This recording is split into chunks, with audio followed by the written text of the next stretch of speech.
గ్రంథంలో నుండి ఫిలిప్పీలకు రాసినటువంటి పత్రిక 3వ అధ్యాయము 21వ వచనాన్ని చదువుకున్నాను. సమస్తమును తనకు లోపరుచుకొన జాలని శక్తిని బట్టి ఆయన మన దీన శరీరమును తన మహిమగల శరీరమునకు సమరూప గలదానిగా మార్చును. ప్రభు నుండి నాకు అత్యంత మిక్కిలి ప్రియమైనటువంటి దేవుని బిడ్డలారా, దేవుని సన్నిధిలో కూర్చున్నటువంటి మనము దేవుని మాటలు శ్రద్ధగా ఆలకించాలని మనవి చేస్తూ ఉంటున్నాను. ఇది ఒక మానవుడు చెబుతున్నటువంటి మాటలు కాదు. ఇది ఎవరో రాసిచ్చినటువంటి మాట కూడా కాదు. సాక్షాత్తు దేవుని యొక్క సముఖములో నుండి మానవుల కొరకు ప్రత్యేకంగా ఇయ్యబడినటువంటి దైవ గ్రంథము యొక్క మాటలను మనం పరిశీలనగా తెలుసుకునవలసిన వారమై ఉంటున్నామని మనం చేస్తూ ఉంటున్నాను. బైబిల్ గ్రంథం ఈ లోకములో ఉన్న జీవనమును గురించి మాట్లాడదు. బైబిల్ గ్రంథం ఈ లోకములో ఉన్నటువంటి విషయాల గురించి మాట్లాడదు. కానీ ఈ బైబిల్ గ్రంథం శాశ్వతమైన వాటి గురించి మాట్లాడుతూ ఉంటుంది. అనగా మనుషులు గతించిపోతారు, ఆకాశం గతించిపోద్ది, భూమి కూడా గతించిపోద్ది. కానీ మరి ఎల్లప్పుడూ నిలిచి ఉండి ఆ శాశ్వతమైనటువంటి విషయాల గురించి మనుషులు గతించిపోయినా, భూమి ఆకాశములు గతించిపోయినా, సూర్య చంద్రాది నక్షత్రాదులన్నీ కూడా గతించుకుపోయినా సరే ఎల్లప్పుడూ నిలిచి ఉండే శాశ్వతమైన విషయాల మీదకు బైబిల్ గ్రంథం ప్రతి మనిషి యొక్క ఆలోచన, ప్రతి మనిషి యొక్క దృష్టిని ఆకర్షించాలని దేవుడు తన వాక్యమును మనకి ఇచ్చాడు. హల్లెలూయా. బైబిల్ గ్రంథం తాత్కాలికమైన వాటి గురించి మాట్లాడదు. బైబిల్ గ్రంథం అంతలో కనబడంతలో మాయమైపోయే విషయాల గురించి మాట్లాడదు. బైబిల్ గ్రంథం నిత్యత్వములో నిత్య జీవమును గురించి మాట్లాడుతూ ఉంటున్నాడు. అది మనుషులకు పరిచయం చేస్తూ ఉంటున్నది. కాబట్టి ఈ విషయాల మీద మనమందరం కూడా దృష్టి పెట్టాలని మనం చేస్తున్నాను. అందుకొరకు బైబిల్ గ్రంథములో చాలామంది భక్తులు వారి దృష్టి అక్కడే ఉన్నది. దేని మీద అంటే, దేవుని బిడ్డలారా, దేవుడు శాశ్వతంగా ఏమైతే చేశాడో ఆ శాశ్వతమైన వాటిని ఎలా పొందుకోవాలో, ఆ శాశ్వతమైన వాటితో నేను యుగయుగాలు ఎలా జీవించాలో అనుకొని వాళ్ళకి దేవుడు వాళ్ళ హృదయాలు తెరిచి ఆ మాట హృదయములో పెట్టాడు కనుక వారు వాటి మీద దృష్టి పెట్టినట్లుగా నేను మీకు మనవి చేస్తూ ఉంటున్నాను. ఈరోజు చాలా సింపుల్ ప్రసంగం మీకు చేయాలనుకుంటూ ఉంటున్నాను. చాలా సింపుల్, మీరు అర్థం చేసుకోవడం కూడా చాలా ఈజీగా ఉంటుంది. దేవుని బిడ్డలారా, ఆ శాశ్వతమైన విషయాల గురించి కొన్ని సంగతులు మీకు నేను జ్ఞాపకం చేస్తూ ఉంటాను. అబ్రహామును దేవుడు పిలిచాడు కదా. ఆదికాండము 12వ అధ్యాయము 1వ వచనములో మనం జ్ఞాపకం చేసుకున్నాం. పరిశుద్ధ గ్రంథమైన బైబిల్ గ్రంథములో ఆదికాండము 12వ అధ్యాయము 1వ వచనం చదువుకున్నాం. యెహోవా నీవు లేచి నీ దేశము నుండి, నీ బంధువుల యొద్ద నుండి, నీ తండ్రి ఇంట నుండి బయలుదేరి నేను నీకు చూపించి దేశము వెళ్ళుమంటుంది. అక్కడ ఎక్కువ ఉపయోగించబడిన పదం ఏంటి? నీ దేశమును, నీ బంధువులను, నీ తండ్రి ఇంటిని అని మాట్లాడు. నీ ఆస్తిని కూడా విడిచిపెట్టి నేను చూపించే దేశమునకు వెళ్ళమంటూ ఉంటుంది. దేవుని బిడ్డలారా, అబ్రహాము అన్ని విడిచిపెట్టాడా లేదా? ఎందుకు విడిచిపెట్టాడు? దేశాన్ని విడిచిపెట్టాడు, బంధువులు విడిచిపెట్టాడు. దేవుని బిడ్డలు తనకు కలిగిన సమస్తమును కూడా ఏం చేశాడు? విడిచిపెట్టి దేవుడు చూపించిన దేశమునికి వెళ్ళమని చెప్పినప్పుడు ప్రయాణం చేస్తున్న ప్రయాణము అయిపోతూ వెళ్ళిపోతూ, ఎక్కడికి వెళ్ళాలో తెలియదు, ఏ ఊరు చేరుకోలో తెలియదు, ఏ ప్రాంతమును చేరుకోలో తెలియక వెళ్ళిపోతూ ఉంటున్నాడు. ఈ మనిషి మన కళ్ళెదురు కనబడినప్పుడు మనం ఏమనుకుంటాం? అటువంటి చూసి ఆస్తి లేదా ఆస్తి ఉన్నది, బంధువులు లేరా బంధువులు ఉన్నారు, ప్రభునందు ప్రియమైన వాళ్ళ తల్లిదండ్రులు ఉన్నారు, పేరు ప్రఖ్యాతులు ఉన్నవి, వాళ్ళ నాన్నగారి తెరహుకు మంచి పేరు ఉన్నది. వాళ్ళందరినీ విడిచిపెట్టమంటున్నాడు, విడిచిపెట్టి వెళ్ళిపోతూ ఉంటున్నాడు. ఒకవేళ ఆ రోజుల్లో కానీ అబ్రహాముకి పొరుగువారుగా లేకపోతే ఇంటి పక్క వాళ్ళుగా మనం ఉన్నట్లయితే మనం ఏమంటాం? అన్ని విడిచిపెట్టి వెళ్ళిపోతున్నప్పుడు మనం ఏమంటాం? అతను చూసి ఆ ప్రశ్న మీకే వదిలేస్తూ ఉంటున్నాను. ఏమంటారు మీరు ఆలోచన చేసుకోండి. అంతేకాదు మరొక భక్తుని చూపిస్తాను మీకు నేను. దావీదు ఉన్నాడు.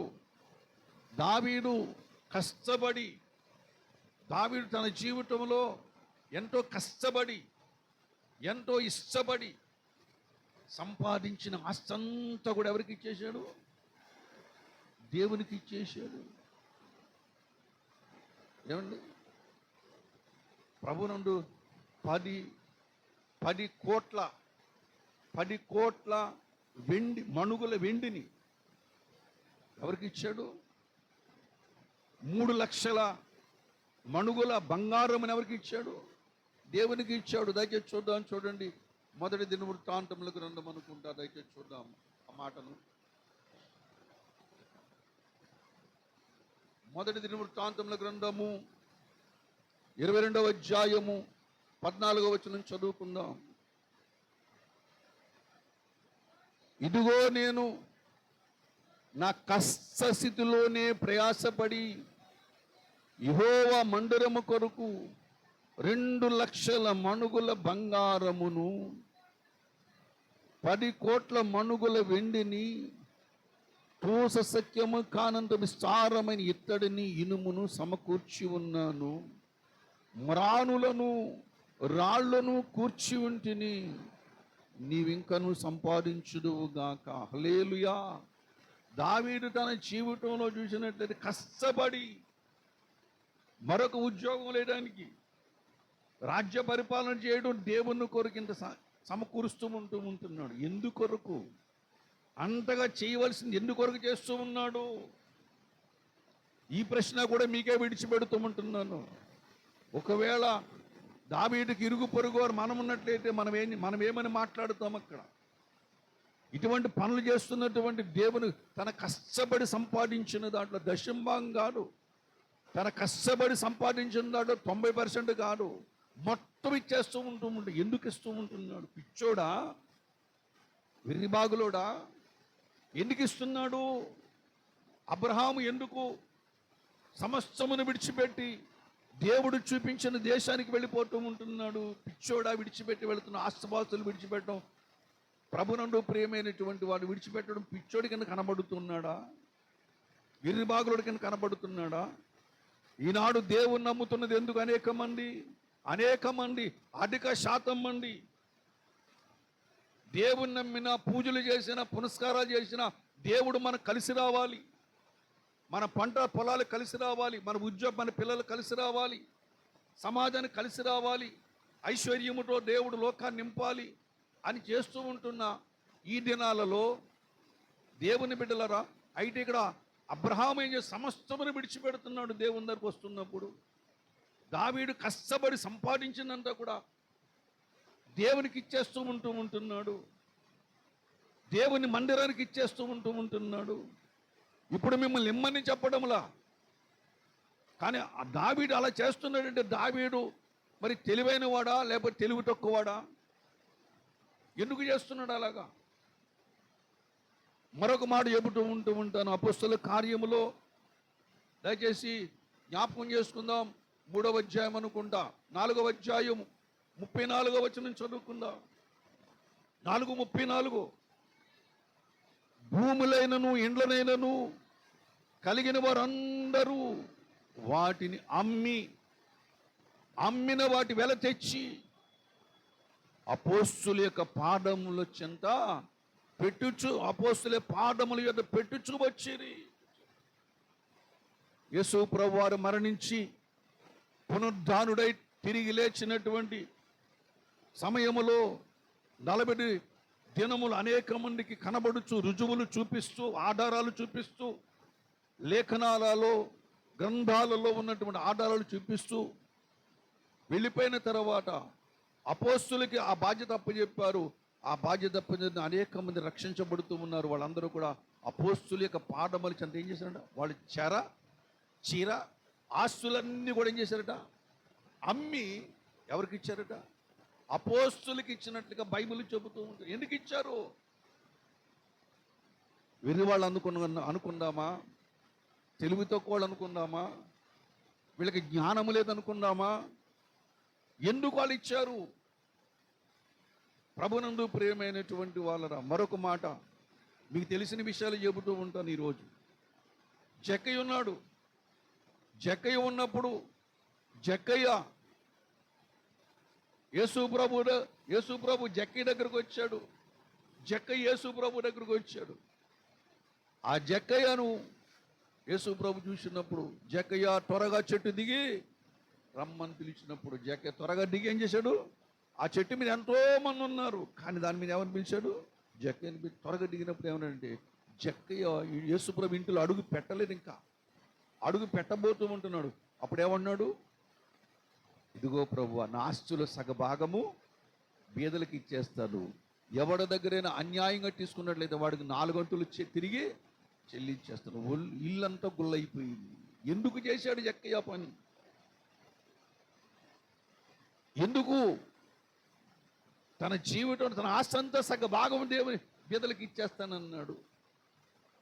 అంతేకాదు ఎవరి దగ్గర అన్యాయంగా తీసుకున్నాడు 4 వంతులు చెల్లిస్తానంటూ ఉంటున్నాడు. దేవుని బిడ్డలారా, దేవుని నమ్ముకుంటే దేవుడు మనకి ధనం ఇవ్వాలి, ఐశ్వర్యం ఇవ్వాలి, భూములు ఇవ్వాలి, ఇల్లు ఇవ్వాలి, భోగభాగ్యాలు ఇవ్వాలి. అందుకొరకు దేవుని దగ్గరకు వస్తూ ఉంటున్నారు. కానీ మన బైబిల్ విచిత్రమైన సంగతి చూస్తూ ఉంటున్నాం.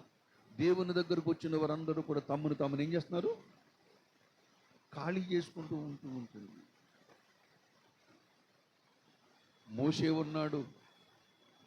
ఎవరు? మోషే ఉన్నాడు. ప్రభునందు ప్రియమైనటువంటి అమ్రాము యాకోబుల యొక్క ముద్దులు కొడుకు ఉన్నాడు. కానీ మోషే ఐగుప్తు దేశపు సామ్రాజ్యానికి ఫరో తర్వాత ఫరో అవ్వాల్సినటువంటి వాడు. కానీ ఫరో మరి మోషే ఏమన్నాడు? మోషే ఏమనుకున్నాడంటే, ఐగుప్తు పాపభోగము కంటే, ఐగుప్తు రాజరికము కంటే క్రీస్తు విషయం నింద గొప్ప భాగ్యం ఎంచుకొని సింహాసాన్ని ఎడంకాలతో తన్నేసాడు. సింహాసనాన్ని ఏం చేశాడు? ఎడంకాలు తను. నాకు అక్కర్లేదు అనుకున్నాడు. అంటే ప్రభునందు నాకు అక్కర్లేదు అనుకుని క్రీస్తు విషయం నింద గొప్ప భాగ్యమని. అరే, నింద గొప్ప భాగ్యమని ఎవడైనా ఎంచుకుంటాడా? అవమానం ఎవడైనా భాగ్యమని ఎంచుకుంటాడా? ఎందుకు ఎంచుకున్నాడు? ఎందుకు ఎంచుకున్నాడు? ఆఖరికి వస్తూ ఉంటున్నాను, మన ప్రభు అయిన యేసుక్రీస్తు దగ్గరికి వస్తూ ఉంటున్నాను. ఎవరి దగ్గరికి? మన ప్రభు అయిన యేసుక్రీస్తు దగ్గరికి వస్తూ ఉన్నాను. యేసుక్రీస్తు ప్రభు వారు అవమానపడ్డాడు. ఎందుకు పడ్డాడు? అవమానమును నిర్లక్ష్య పెట్టాడట. సిలువను సహించాడంట. ఎందుకొరకు?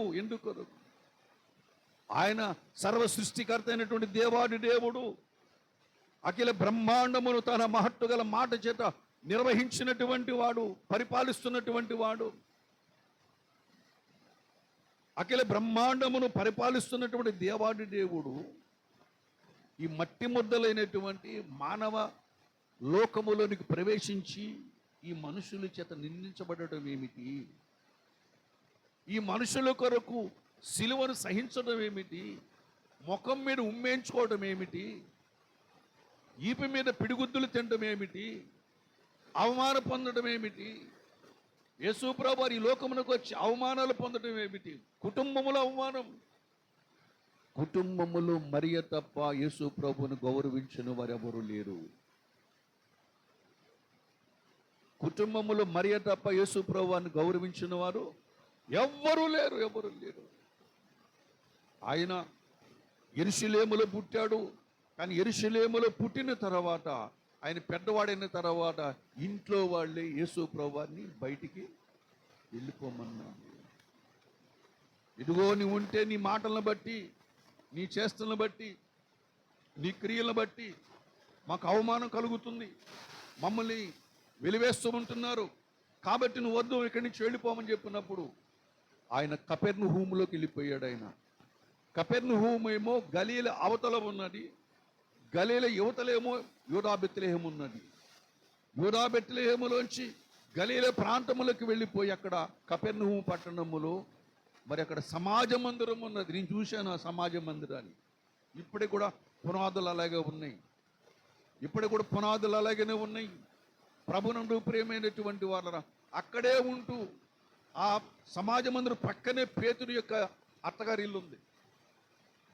పేతురు యొక్క అత్త ఇల్లు ఉన్నది. దేవుని బిడ్డలారా, అక్కడికి వెళ్ళిపోయి అక్కడ అద్భుతాలు చేస్తూ, అక్కడ అనేక రోగులు స్వస్థపరుస్తూ, దేవుని యొక్క ప్రణాళికను ప్రజలందరికీ చెబుతూ ఉన్నప్పుడు ఆ నోట ఈ నోట విని అందరూ కూడా తెలిసి అన్ని దేశముల నుంచి కూడా యేసు ప్రభు దగ్గరికి వస్తూ ఉండేవారు. ఎందుకు ఈ మాటలు చెప్తున్నాడు? యేసు ప్రభు వారు కూడా కుటుంబములు ఏమొచ్చినాయి? నిందలు వచ్చాయి. ఎందుకు నిందించబడ్డాడు? ఆయన దేవాది దేవుని కుమారుడయుండి కూడా ఎందుకు నిందించబడ్డాడు? సర్వ గ్రంథాల్లో కూడా ఆయన గురించి రాయించుకుని ముందుగా ఆయన ఈ లోకంలోకి వచ్చి మనుషుల చేత ఎందుకు నిందించబడుతూ ఉన్నాడు? మనుషుల చేత ఎందుకు ఎన్నిక లేనివాడుగా కనబడుతూ ఉంటున్నాడు? ఎందుకు మనుషులందరి కొరకు సిలువను మోసాడు? సకల గ్రంథాలు చెబుతున్నట్లుగా సర్వ పాప పరిహారో రక్త ప్రోక్షణం అవశ్యకం తద్రక్తం పరమాత్మైన పుణ్యదాన బలియాగమని ఆయన గురించి చెప్పబడిన మాట ప్రకారంగా ఆయన ఎందుకు సిలువను సహిస్తూ ఉంటున్నాడు? దేవుని బిడ్డలారా, ఏనాడైనా మీ హృదయములో, మీ మనస్సులో, మీ యొక్క ఆలోచనలో ఇటువంటి కోణములోకి ఎప్పుడైనా మీరు ప్రవేశించారా లేదా? ఇటువంటి ఆలోచనలోనికి మీరు ఎప్పుడైనా వచ్చారా లేదా? రాకుండా దేవుని వాక్యాన్ని మీరు ఎలా చదవగలుగుతూ ఉంటున్నారు? దేవుని యొక్క వాక్యం మీతో మాట్లాడకుండా ఎలా తృప్తిపరచబడగలుగుతూ ఉంటున్నారు? దేవుని యొక్క వాక్యము జీవము కలిగినది.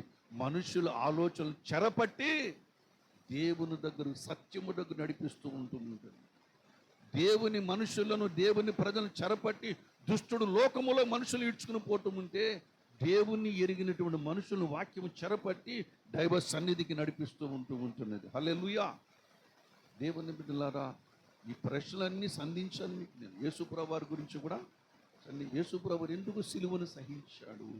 యేసుప్రభు వారు అవమానం ఎందుకు నిర్లక్ష్య పెట్టాడు? దావీదు ఎందుకు తన ఆస్తంతా కూడా దేవునికి కష్టజీతులు సంపాదించిన బంగారము కానీ, వెండి కానీ, వెలగలిగినటువంటి రాళ్ళు కానీ, మ్రాలును కానీ అన్ని కూడా సంపాదించి తన కుమారుడు సొలొమోనుకి అప్పచెప్పి, ఇదిగో నువ్వు దేవుని మందిరం కట్టమని అప్పచెప్పేశాడు మొత్తం అంతా కూడా. అబ్రహాము కూడా తన ఆస్తంతా ఎవరికి ఇచ్చాడు? తన కుమారుడిని ఇస్సాకుకి ఏం చేశాడు? ఇచ్చేశాడు. అంతేగాని అబ్రహాము మొత్తం విడిచిపెట్టి వచ్చేసాడు. ఎందుకు? మోషే ఎందుకు సింహాసనం విడిచిపెట్టాడు?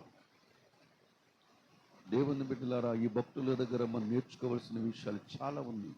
1, 2, 3 కాదండి, చాలా విషయాలు ఉన్నాయి. మన జీవితకాలం అంటూ కూడా ఆయన పాదముల చెంత కూర్చున్నా సరే, దేవుని బిడ్డలారా, దేవుని కృప లేకపోయినట్లయితే ఆయన సంపూర్ణతను మనం సంపాదించుకోలేము. ఆ యొక్క నిత్యత్వమును గుర్చినటువంటి విషయాలు గ్రహించలేము. దేవుడు నీ హృదయాన్ని వెలిగించాలి, నీ మనోనేత్రాలను వెలిగించాలి, నీ జీవితాన్ని వెలిగించాలి. దేవుడు వచ్చి నీ హృదయాన్ని ముట్టుకోవాలి. దేవుని బిడ్డలారా, దేవుడు ముట్టుకుంటేనే నీ కన్నులు వెలిగించబడుతూ ఉంటాయి. దేవుని పిలుపు నీ దగ్గరకు వస్తేనే నువ్వు వెలిగించబడుతావు. మరి నిత్యత్వం గుర్చినటువంటి సంగతులు నీకు అర్థమయ్యేటట్టుగా దేవుని వాక్యములు నీకు బయలుపరుస్తూ ఉంటుంది. వాళ్ళ దృష్టి అపోస్తలుడైన పౌలు కూడా గొప్ప ధనవంతుడు. ఎవరండి? గొప్ప ధనవంతుడు, ముత్యాల వ్యాపారి, అనేక ఓడలు ఉన్నటువంటి యజమాని. ఆ రోజుల్లో, ఈ రోజుల్లో బోయింగ్ విమానం కలిగిన వాడు గొప్ప కోటీశ్వరులు, కోట్లు బిలియనర్లు కనబడుతున్నారు. ఆ రోజుల్లో ఓడలు ఉన్న వాళ్ళు, అటువంటి అపోస్తలుడైన పౌలు సమస్తమును కూడా విడిచిపెట్టి ఎందుకు పస్తులున్నాడు, ఎందుకు దెబ్బలు తిన్నాడు, ఎందుకు జైలు పాలయ్యాడు, ఎందుకు నిందల పాలయ్యాడు, ఎందుకు ప్రభునందు మనుషుల చేత తృణీకరింపబడిన వాడిగా కనబడుతూ ఉంటున్నాడు, ఎందుకొరకు? దేవుని బిడ్డలారా, వీళ్ళందరి దృష్టి ఒకదాని మీద ఉన్నది. దేని మీద తెలుసా? శాశ్వతమైనటువంటి దేవుని సింహాసనం మీద ఉన్నది. మోషే దృష్టి దేని మీద ఉన్నది? శాశ్వతమైనటువంటి దేవుని సింహాసనం చూశారు, ఆ సింహాసనం మీద ఉన్నది. దావీదు దృష్టి దేని మీద ఉన్నది? ఆ శాశ్వతమైన నిత్య జీవము కలిగిన దేవుని కుడి పార్శ్వమున కూర్చోవని ఆశ ఉన్నది. చాలా దూరం వచ్చాను. యేసు ప్రభువు వారు మరణించి తిరిగి లేచిన తర్వాత ఎక్కడున్నాడైనా? తండ్రి కుడి పార్శ్వమున కూర్చుని ఉన్నాడు. ప్రభునందు ప్రియమైనటువంటి వాళ్ళరా, అలాగే మరి భక్తులు కూడా ఆ సింహాసనం మీద ఉండాలి. హల్లెలూయా. ఏ సింహాసనం మీద ఉండాలి? దేవుని సింహాసనము దగ్గర ఉండాలి, ఆయన ప్రక్కన ఉండాలి. ఆనాడు జబదయి కుమారులు తల్లి అడిగింది, ఇదిగో ప్రభువా, నా కొడుకులిద్దరూ నీకెంతో నమ్మకస్తులుగా ఉన్నారు, కాబట్టి కుడి ప్రక్కన కొన్ని ఎడం ప్రక్కన కొన్ని పెట్టుకోమని చెప్పింది. యేసు ప్రభువు ఏమన్నారు? అది నా ఆధీనములో లేదు. దేవుడు ఎవరికి నిర్ణయించాడో వాళ్ళకి నిర్ణయించబడుతుంది. ఎవరు నిర్ణయించాడు? దేవుడు తెలియదు ఆయనకి? తన సంఘానికి నిర్ణయించాడు. మోషే దృష్టి, అబ్రహాము దృష్టి, దావీదు దృష్టి, అపోస్తుల కాలములో ఉన్నటువంటి ఆస్తిపాస్తులందరూ అమ్మేసి అపోస్తుల పాఠముల దగ్గర పెట్టినట్టు వాళ్ళందరి దృష్టి ఎక్కడుంది? దాని మీదే ఉన్నది, దాని మీదే ఉన్నది.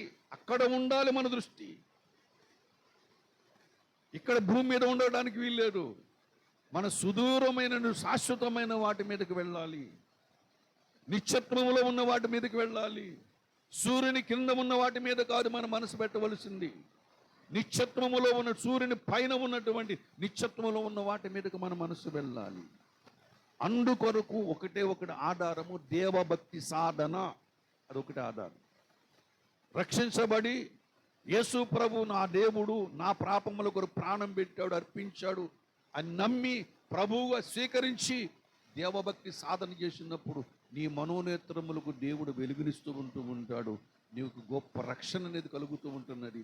అప్పుడు దేవుని యొక్క సింహాసనమును చూడగలుగుతూ ఉంటావు. దాని గురించి మాట్లాడుతున్నాడు ఫిలిప్పీ రాసిన పత్రికలో. ఎలా చేస్తాడటండి? ఫిలిప్పీ రాసిన పత్రిక 3వ అధ్యాయము, మూసేశారా? సమస్తమును తనకు లోపరుచుకొన జాలిన శక్తిని బట్టి ఆయన మన దీన శరీరమును తన మహిమగల శరీరముగా సమరూపము గల దానిగా మార్చు. ఎలా మారుస్తాడంట? సమరూపం అంటే యేసు యొక్క పోలిక, యేసు యొక్క పోలిక, యేసు యొక్క స్వభావము, యేసుకి ఇచ్చినటువంటి శరీరం. ఆయన శరీరం ఎటువంటిది? మహిమగల శరీరం. సమాధిలో ఉంచినా సరే సమాధిలోంచి ఏం చేసింది? బయటకు వచ్చేసాడు ఆయన. ప్రభునందు బయటకు వచ్చి క్రిందున్న పాతాళమునికి వెళ్ళాడు. ఆయన క్రిందున్న పాతాళములకు వెళ్ళాడు. పాతాళములో బోధ చేశాడు. చెరగా తీసుకుని వెళ్ళిపోయాడు. ప్రభునందు ప్రియమైన వాళ్ళ అనేకులకు అగుపడుచు ఆకాశం కూడా వెళ్ళిపోయాడు. మళ్ళీ తిరిగి వస్తూ ఉన్నాడు. ఆయన అతి త్వరలో వస్తూ ఉన్నాడు. ప్రభునందు ప్రియమైనటువంటి వాళ్ళరా, మనుషులు నమ్మకపోయిన ఇది సత్యము. యేసు ప్రభు త్వరగా వస్తూ ఉంటున్నాడు. అతి త్వరలో ఈ కార్యము సంభవించబోతూ ఉంటున్నది. దేవుని బిడ్డలారా, ఆయన త్వరగా వస్తూ ఉంటున్నాడు. కాబట్టి రాకముందు మన దీన శరీరం ఎలా చేస్తాడంట? మహిమ గల యేసుకున్నటువంటి శరీరము, యేసుకున్నటువంటి జీవము, యేసుకున్నటువంటి వ్యక్తిత్వము, యేసుకున్నటువంటి ఆ యొక్క రూపము, యేసుకున్నటువంటి పోలిక ఎవరికి ఇస్తున్నాడైనా?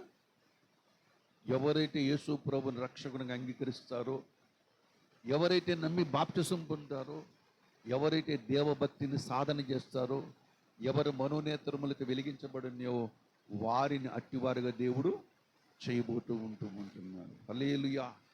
దేవుని బిడ్డలారా, కాబట్టి దాని మీద మన దృష్టి ఉండాలి. దేని మీద? దాని మీద దృష్టి ఉండాలి. నా దీన శరీరం మహిమగల శరీరముగా, పునరుద్ధానము చెందిన శరీరముగా సిద్ధపరుచుకోవాలని చెప్పేసి ప్రతి వానికి కూడా ఆశ ఉండాలి, కోరిక ఉండాలి, తపన ఉండాలి. దాని కొరకే భక్తి చేయాలి.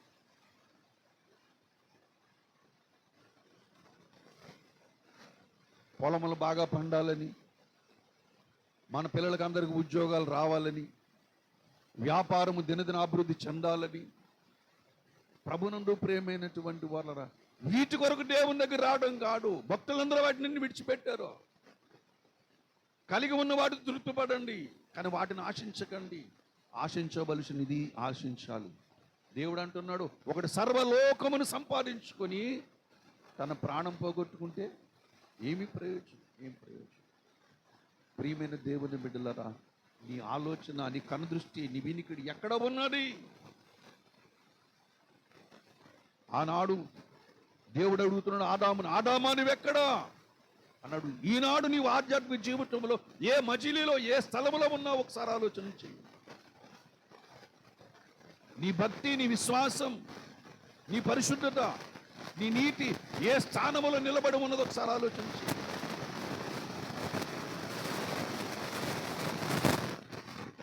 గత శనివారం చెప్పుకున్న సంపూర్ణ భక్తియు సంపూర్ణ మానిటు కలిగిన వారమై నెమ్మదిగాను సుఖముగాను బ్రతుకు నిమిత్తమని మాట చెప్పుకున్నాం మనం శనివారం. ప్రభునందు ప్రేమైనటువంటి వాళ్ళ మన దృష్టి అక్కడ ఉండాలి. ఎఫెసీ రాసిన పత్రికలో చెప్తాడు, మీరు క్రీస్తుతో పాటు లేపబడిన వారైతే పైన ఉన్నాయి, శాశ్వతమైనవి ఉన్నది. యేసు ప్రభువు వారు భూమి మీద ఉన్నప్పుడు ఏం చూసేవాడు తెలుసా? ఆయన మధ్యలో ఉన్న ఏదో చెప్పనా? ఇప్పుడు చెప్తున్నాను వినండి, చెప్పేసి ముగించేస్తాను. ఎబ్రీ రాసిన పత్రిక 12వ అధ్యాయము, ఎబ్రీ రాసిన పత్రిక 12వ అధ్యాయము 1వ వచనం చదువుకున్నాను. ఆయన అంటే ఎవరు? యేసు ప్రభువు. ఆయన తన ఎదుట ఉంచబడిన ఆనందము కొరకై అవమానము నిర్లక్ష్యపెట్టి సిలువను సహించి దేవుని సింహాసనము యొక్క కుడిపార్శ్వమున ఆసీనుడై ఉన్నాడు. ఆ మాటను రెండోసారి చదివిన మాటను గట్టిగా పట్టుకోండి. కానీ ఇంతవరకు మొదటి మాట గట్టిగా పట్టుకున్నాం మనం. ఇంతవరకు మనం ఏ మాట పట్టుకున్నాం? మొదటి మాటే పట్టుకున్నాం. ఇప్పుడు రెండో మాటను పట్టుకోండి. ఆయన తన ఎదుట ఉంచబడిన ఏంటి ఆనందం? అబ్రహాం ఎదుట ఉంచబడిన ఆనందం ఏమిటి? దావీదు ఎదుట ఉంచబడిన ఆనందం ఏమిటి? మోసే ఎదుట ఉంచబడిన ఆనందం ఏమిటి? ఆనాడు ఆది కాలములు అపోస్తల సంఘం ఎదుట ఉంచబడిన ఆనందం ఏమిటి? పౌలు ఎదుట ఉంచబడిన ఆనందం ఏమిటి? ఈనాడు నీ ఎదుట ఉంచబడిన ఆనందం ఏమిటి? ఏ ఆనందం? సింహాసనము. సింహాసనం అంటే అర్థం ఏంటి? అధికారం అంటే అర్థం ఏంటి? రాజ్యము. ఏంటి అధికారం? ఏంటి? రాజ్యము. రాజ్యం ఉంటే కదా అధికారం ఉండేది. ఏంటి? సింహాసనం అనగా కిరీటమును అర్థం వస్తుంది, సింహాసనం అనగా రాజ్యమని కూడా అర్థం వస్తుంది. అంటే ఈ దేవుడు అన్నాడు కదా, నా దేవుని చేత ఆశీర్వదించబడిన వాళ్ళారా, జగదు ఉత్పత్తి మొదలు కొన్ని మీ కొరకు సిద్ధపరచబడిన రాజ్యమును స్వతంత్రించుకున్నను ఉంటున్నాడు కదా. అంటే దేవుడు ఏమవుతాడు? ఇల్లు ఇవ్వబోతున్నాడు, రాజ్యం ఇవ్వబోతున్నాడా? కొంతమందికి ఇల్లు ఇస్తాడు, కొంతమందికి రాజ్యం ఇస్తూ ఉంటుంది. ఇల్లు పొందుకున్న వారు పరిపాలించబడుతూ ఉంటారు, రాజ్యమును పొందుకున్న వారికి ఏలుబడి చేస్తూ ఉంటారు. హల్లెలూయా. ఇప్పుడు యేసు ప్రభువు వారు తండ్రి ఒక ఒక ఆనందమును సిద్ధపరిచాడు. తండ్రికి తెలుసు, తండ్రికి ఏం సిద్ధపరిచాడు కొడుకు తెలుసు, యేసు ప్రభువారికి తెలుసు. తండ్రి సిద్ధపరిచినటువంటి ఆనందం ఏంటంటే సింహాసనము సిద్ధపరిచాడు. హల్లెలూయా. అందుకనే తండ్రి అంటూ ఉంటాడు, దేవా నీ సింహాసనము నిరంతరము. ఎవరి సింహాసనం? ఏ దేవుని సింహాసనం?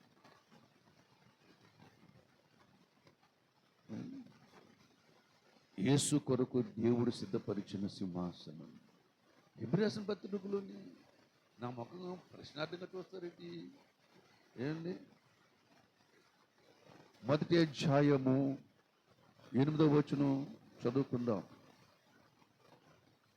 మొదటి నుంచి 7వ వచనం చదువు. ఆయన తన దూతలను వాయువులుగాను తన సేనలను అగ్నిజ్వాలలుగాను చేసుకున్నవాడు అని తన దూతలను గురించి చెప్పుచున్నాడు. కానీ తన కుమారుని గురించి అయితే, దేవా నీ సింహాసనం నిరంతరము నిలుచున్నది, నీ రాజదండము న్యాయార్థమైనది, నీవు నీతిని ప్రేమించితివి, దుర్నీతిని ద్వేషించితివి, అందుచేత దేవుడు నీ తోడు వారి కంటే నిన్ను హెచ్చించినట్లుగా ఆనంద తైలముతో అభిషేకించెను. మరియు ప్రభువా నీవు ఆడియందు భూమికి విశ్వములో మహిమా స్వరూపుల ఎదుట తన సంఘమును ప్రేమించినటువంటి దేవాది దేవుని గురించి తండ్రి ఏమంటున్నాడు? దేవా ప్రభువా నీ రాజ్యము నిరంతరము నిలుచున్నది అంటూ ఉంటుంది. ప్రభునందు ప్రియమైన అది దేవుడు యేసు ప్రభువారు భూమి చూస్తున్నటువంటి దృశ్యం అది.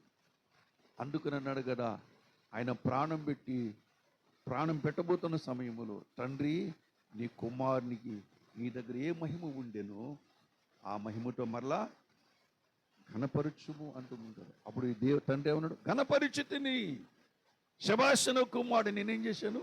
ఘనపరిచి. దాని మీద దృష్టి పెట్టాడు. మనము దేని మీద దృష్టి పెట్టాలి? దాని మీద దృష్టి పెడితే ఆటోమేటిక్గా ఈ లోకములన్నీ సమకూర్చి ఆయన సమకూరుస్తాడు. ఎవరు సమకూరుస్తాడు?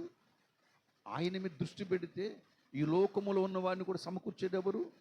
దేవుడే సమకూరుస్తూ ఉంటాడు. కాబట్టి ప్రభునందు ప్రియమైన వాళ్ళరా, దేవుడు నీకు ఇవ్వబోతున్న నిత్య జీవం మీద దృష్టి పెట్టండి. హల్లెలూయా.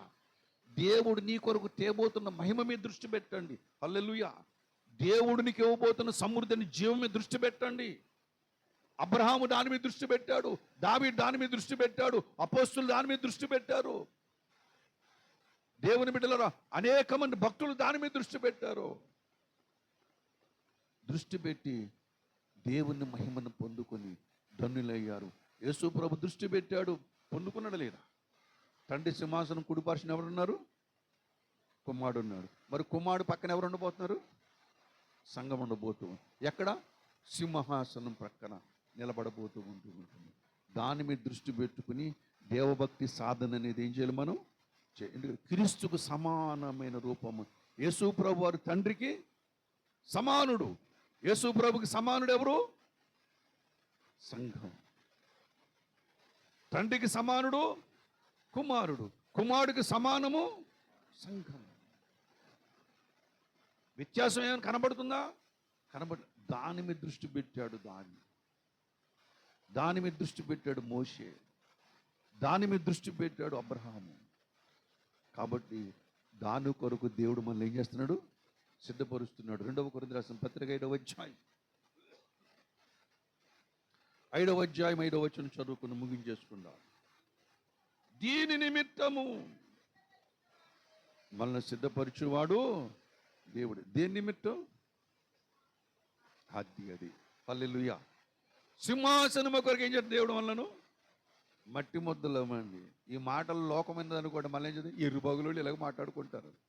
నిజమే, లోకానికి వెర్రుబాగులోళ్ళమే, కానీ దేవునికి ప్రియులైన పిల్లలం. హల్లెలూయా. దేవుడు చేస్తాడు ఈ పని, మనుషుడు ఎవడు చేసుకో. నాకు నేను చేసుకోలేను, నువ్వు చేసుకోలేవు, కానీ దేవుడు చేయగలడు. శూన్యములో సమస్తమును గాలి కలుగును గాక, భూమి కలుగును గాక, మరి నక్షత్రములు కలుగును గాక, జంతువులు కలుగును గాక, జలచరములు కలుగును గాక పలికిన దేవుడు ఆ పలకంగానే కలిగినప్పుడు నన్ను నమ్మి నా యందు విశ్వాసం ఉంచిన వారందరూ కూడా నా కుమారుని యొక్క స్వరూపములోనికి, వ్యక్తిత్వంలోనికి మార్చబడుదురు కాకంటే కలుగుతారా అండి? ఖచ్చితంగా కలుగుతారండి. దేవుని వాక్యం మీద మనకి ఆధారం, దేవుని వాక్యం మీద మనకి నమ్మకం, మన విశ్వాసం. కాబట్టి ప్రభునందు ప్రియమైన వాళ్ళు, ఇటువంటి చక్కటి మంచి భక్త కలిగినటువంటి భక్త సమాజములో మీరందరూ కూడా పరిపూర్ణ స్థితిలోనికి రావాలని మీ దృష్టి దేవుని మీద ఉంచినప్పుడు, దేవుడు నీ మీద దృష్టి ఉంచినప్పుడు ఈ లోకములకి ఏది కావాలని ఇస్తాడు. ఉద్యోగం కావాలని ఇస్తాడు, వ్యాపారం కావాలని ఇస్తాడు, ప్రభునందు ప్రేమ ఏది కావాలని ఇస్తూ ఉంటాడు.